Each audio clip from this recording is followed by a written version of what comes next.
Hey guys, how's it going? Unfortunately, I don't have any footage from last week's, well, not last week, but the week before's BFLs because Saturday I hooked up the GoPro, I pressed record. It looked like everything was recording. It recorded about 3 minutes, so we didn't even get takeoff recorded. Saturday, I just got my teeth kicked in. Everywhere that I went that I found fish the week before was barren. I don't know if like the river coming down and the water flow just kind of made those fish just kind of up behind the trees. Um, about 3 quarters of the day, I figured out what they were doing, but at that point, I had already made a switch to an area that wasn't conclusive to what I thought I could catch them on. So I ended up just zeroing on Saturday. Um, I was pretty beat up about it. I went back to the hotel, worked on tackle, didn't even think about looking at what I had for footage on the GoPro. Sunday I went out for the rescheduled BFL and right away started just kind of working docks.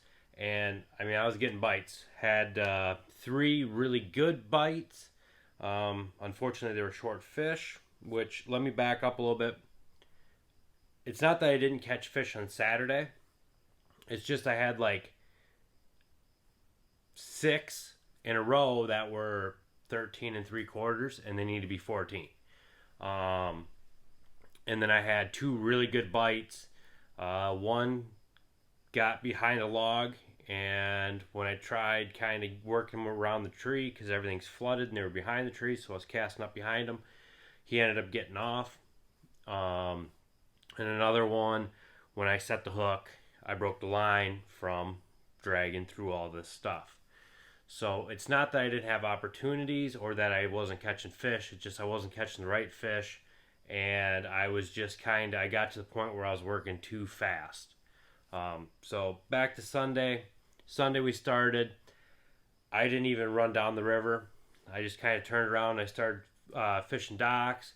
Just kind of finesse flipping up underneath them right away in the morning. And we were hooking fish. The first fish I caught was with 13 and 3/4, and I instantly thought, all right, it's gonna be one of them deals again. So I kept on fishing docks, just kind of kept my head up. Ended up catching two more bass. Next two docks, both of them were short. We're only an hour, half hour into this, 45 minutes, something like that. So I'm just trying to keep focused. We're gonna get into the right size fish. I flip up underneath this next dock. I was fishing a shaky head, and I bounced it once, and bang! I think that one weighed 202. It was a smallmouth. It was the right ones, and I thought, here we go. We're gonna get more fish like that. It was the perfect scenario.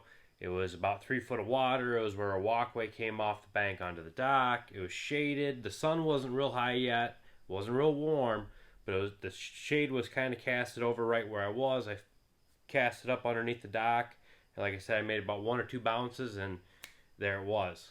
So I finished fishing that row of docks. The water got shallowed up at the end of the dock where we were catching most of the fish. It was obviously at the bank it was like 2.5, 3 foot, but at the end of the dock it was 20 foot. When we got towards the end of the dock, we still had that 2 foot at the bank, but it was only maybe 5 foot at the end of the dock. It just seemed like the bass weren't there, or they weren't there yet that early in the morning. So we ended up going in a cove, and I did some flipping around in the cove, and I had a couple fish chase it when I was reeling it back up out of the structure to the boat. And I tried slowing down, I tried speeding up. I just couldn't get those fish to commit. I had seen a couple that were the right size. They looked like they were interested. I flipped back at them, and they just wanted no part of it. Any beds that I had seen in that area, they didn't have any fish on it. The water was like 64, I think, in that cove. So I would have thought that there would have been some kind of spawning action going on. But I think a lot of it was if the river would have been down even a foot more, it would have brought them fish closer to the edge of the timber, the flooded timber. But being the river's so high, kind of that place, the fish were 20 foot into that timber. And you just can't cast in there with all the trees crisscross and down trees and things like that. You just can't get to where those fish were bedding. So we worked out of there. I was fishing another dock, and I had a good fish on, and that dock had like a spreader pole, probably 5 foot under the water, and I had felt that out. First casting that dock, I just kind of reeled in until I felt that and went, okay, it's right at the end of the dock. So if I do get a fish in the opening, I need to hurry up and get to the edge of the dock so I can keep him from swimming under it. Well, it didn't work out that way. I had trolling motor problems, and we'll go into that in a minute. I couldn't get to where I needed to go, and he got under that pole and ended up breaking off. I had picked up a swim jig at that point, made a couple casts into trees. I had a couple little bites, nothing, serious, and then I ended up catching a whale of a pike. When I set the hook, I knew right away. I went, oh, I knew it was a pike, and I knew it was a big one. If I wasn't trying to tournament fish, I would have been excited to catch a pike that big, because it was a monster. But being we're tournament fishing, it wasn't ideal. I wasn't very happy about it. So we got done there. I ran up to the overflow, and the whole time, I'm just pitching to different things, grabbing different baits, and I just can't seem to make the fish react. And I think what happened was I kind of got into the mindset again, even though it was fairly early. I think at this point it was, 10:30, 11 o'clock, and we didn't have to be back in till 3. I just got it in my head that I need to keep moving because I need to get 4 more good fish to get my limit. And I think looking back on it now, I just got too in a hurry. I'm trying to this bush, this bush, and just hurry up and flip in there. Oh, it looks like there might be a bed behind there. Hurry up and flip in there. And going to places that, again, if the water was a foot lower, 2 foot lower, it would be phenomenal. But when the water's this high, there are places you just need to keep on going. Places where, the bank would have been, the right depth for beds and stuff like that, but the water's, extending 20 foot past that point. And there's just so much good structure for them to have nests and feed around. And I would stop at them places because in my head, it's like, this is where they catch them. This is where, I've caught them. And it's not right for the water level. And kind of another issue with that is, I didn't get to, even with the water level up and my work schedule and the drive time, I didn't get to spend as much time on the water as I wanted. So that kind of played a big part of it. And I'm trying to remedy that going forwards. I'm trying to really put in the effort to, work later and get my stuff done sooner so I can go, spend more time at these places and figure them out. But back to that tournament deal. So we end up running some grass flats. I found some fish on beds. I couldn't get him to bite. Wacky worm, shaky head, swim jig, chatterbait, you name it. I just couldn't get him to bite. I think it was a combination of, I was just too much in a hurry, and I had trolling motor issues. So the trolling motor was really noisy. So if I was in any kind of off current, or if I was in current trying to fish up into off current, I think that thing was making kind of a lot of noise, and they were getting worried. And I think on top of it, I just think sometimes it's not your day. And that's kind of what I think. So we ended up, me and the co-angler, we got back up to the bridge up there in La Crosse. We kind of flipped around some stuff. He had a bite. I put the rod down. It was like 245. We're 50 yards from the check-in boat. I put my rod down and I just kind of trolled back across where he got the bite, just trying to be a decent guy that way. He ended up not making the fish bite again, so we just went and checked in. I weighed in one fish, he zeroed. And I feel bad about that as a boater. It's not my job to make the co-angler catch fish, but I kind of feel bad because, the guy paid an entry too, and I don't think it's an issue of we weren't around fish. I honestly just think that there was between the trolling motor and the tempo that we were going, I just think that there wasn't a whole lot that we could do short of,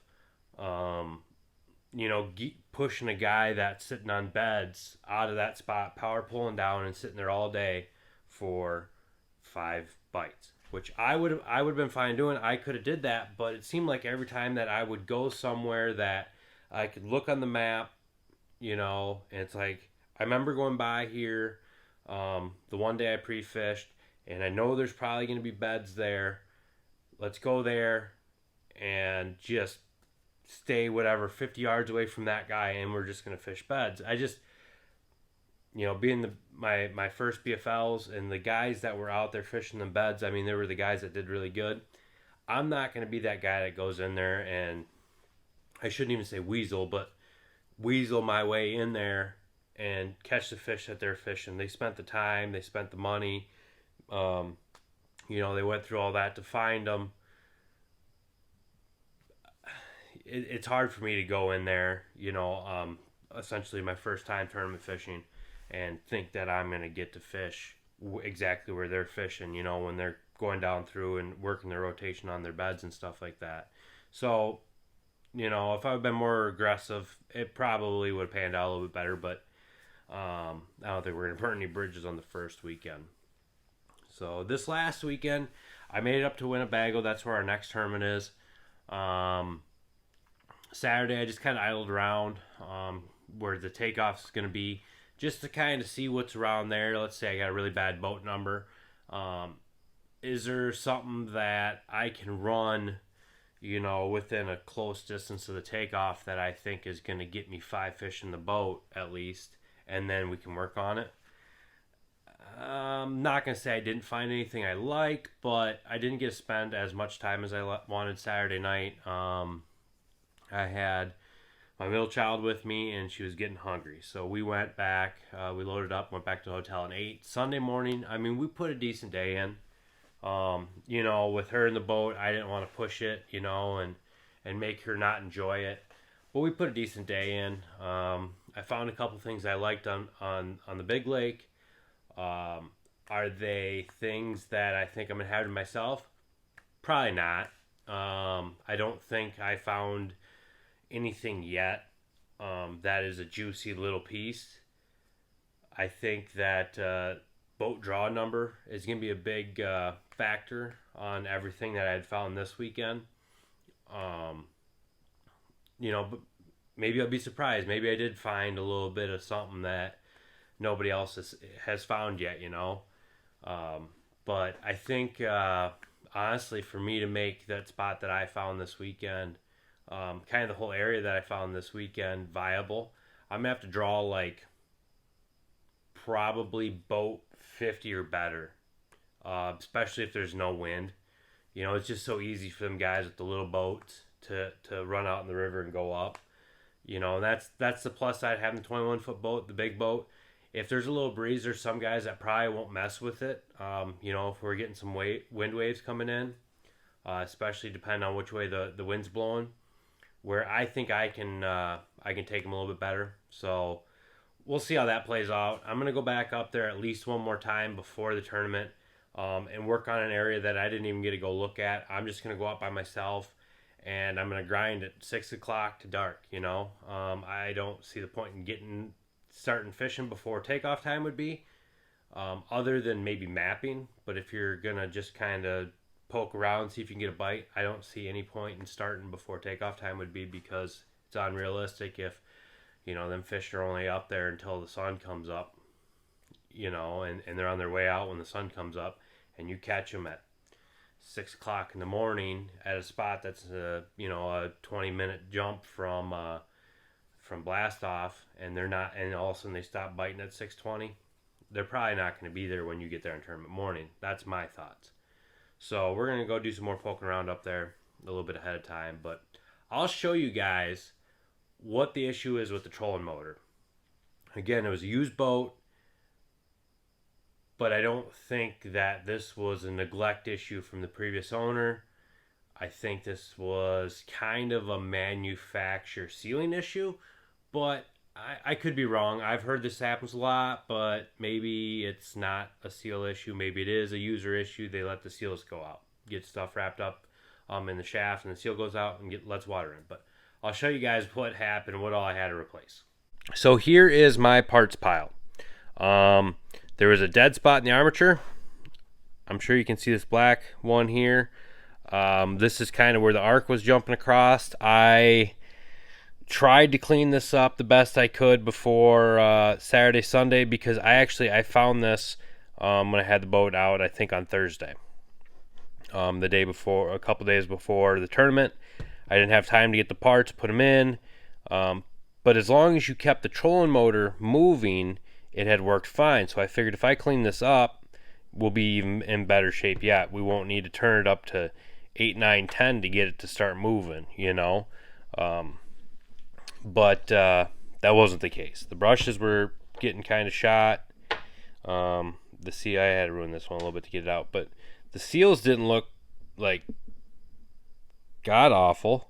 They're a little chewed up from stuff. But, you can just tell water was in there. How it's got all that black oxide on it and things like that. And just kind of looking at the brushes, and this thing was completely disgusting when I tore it apart. The shaft's got some wear on it. The bearing, it don't spin very good. It spins, don't get me wrong, but this thing, Saturday was decent. Sunday by 10 o'clock, this thing was like putting rocks in a blender. It was loud. So what I ended up doing was changing all that out. I did it myself. The parts really aren't that expensive, and they're actually kind of readily available. I ended up putting a new prop on it when I did it, but basically you take off the sonar cone, and this piece here, slide the armature out, change your brushes, slide everything back together, tighten the bolts up. There's a couple O-rings on here, but this thing, I did a lot of cleaning in here because it was dirty. There's an O-ring here and an O-ring here. Me being the overcautious mechanic that I am when it comes to things leaking in or leaking out, this actually is sealed, and this is actually sealed now too. I put the O-ring and I put a backup sealant that doesn't get hard. It really helps keep the water out. And I packed between the seals with a kind of like an anaerobic grease, and I put anaerobic or dielectric grease on all the connections to kind of help keep the moisture out. I think pack between them two seals with that anaerobic or dielectric grease, I think that's going to help keep moisture from getting between the two seals and ultimately keeping it from getting inside here. But that was the issue that I had. And I honestly think that cost me fish, because this thing was noisy. Now, I ran it for like 16 hours this weekend or something like that, and it's quiet. I wanted to put it through its paces this weekend, so I worked it harder than I needed to. And, all weekend it was quiet. From Saturday when I put in till yesterday, Memorial Day, when I took out. This thing, it has never been this quiet. So I think, and yesterday, Memorial Day fishing, I snuck up on fish. So I think, honestly, that was some of my issue. That Saturday, Sunday tournament fishing the BFL, this thing was atrociously loud. So that's kind of a recap of what's happened here in the last couple weeks. Again, I apologize, guys, for not having footage from those BFLs, although it wasn't going to be great footage anyways, but I think I have the GoPro issue figured out. I did a little bit of playing with it this weekend, and I think I have figured out why it didn't record. It has something to do with when I had the external power hooked up. Um, I didn't. It wasn't correct. The settings weren't correct and stuff. So I have that remedied. I'm pretty sure we're gonna play with it a little bit more this next weekend. I'm gonna try getting through this week first, though. It's supposed to be like 92 tomorrow. I don't have the AC in the garage yet, so that's gonna be my workings this week. I got a little bit of rigging to do on some rods, um, some things I'm changing out that I want to work on this weekend. But the other big thing is both girls have recitals this weekend, so I don't know how much fishing I'm gonna do this weekend, anyways. By the sounds of it, they both got practice on Saturday and they're in different dance studios. So on Sunday, one has it in Dubuque and the other one has it in Epworth, which is whatever, a 20-minute drive difference. So unfortunately, I'm probably going to have to pick one to stay at and stay there. So that way, both kids can make it back home afterwards and have somebody there to help them get all their stuff packed up after the recital. So that being said, go ahead guys, subscribe and like. Again, I'm trying to grow this channel. I got some ideas of some giveaways and different things I want to do this summer, especially when we get into more fishing with the kids. So yeah, if you guys enjoyed this, like I said, subscribe, like. We'll see you on the next one.